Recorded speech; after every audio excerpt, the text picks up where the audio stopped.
Hey there, this is Shannon Crehan, Megan Hall, Courtney Pepper, and Mike Ramseller, and we're so excited to tell you about type 1 diabetes mellitus.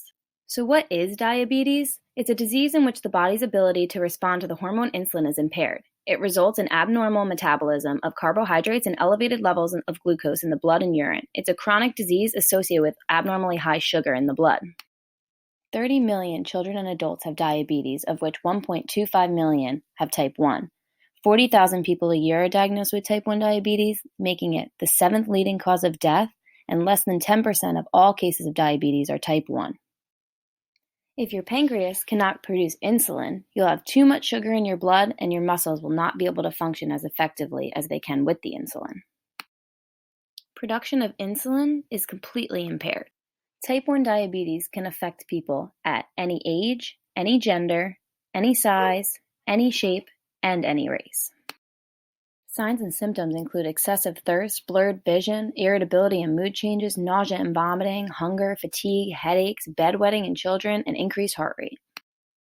Type 1 diabetes mellitus is an autoimmune disease. Here, antibodies are produced that destroy beta cells in the pancreas. It mostly occurs in childhood and adolescence.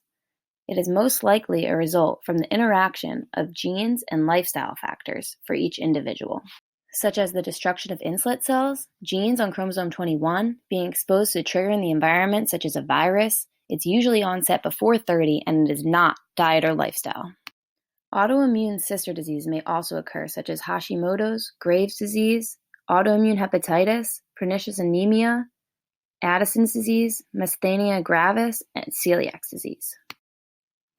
Diagnosing this disease may occur from a random blood test, an HbA1c of greater than 6.5%, fasting blood sugar of greater than 126, presence of antibodies in the blood, or ketones in the urine.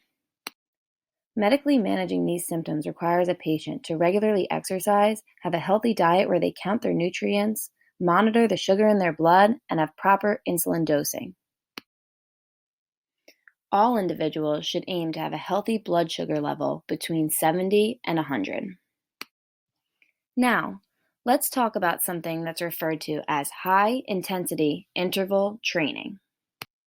And what does that really mean? It's a process where you exercise for intervals of short bursts of high-intensity anaerobic exercises with significantly easier periods of recovery. You switch between these two intervals until you're exhausted.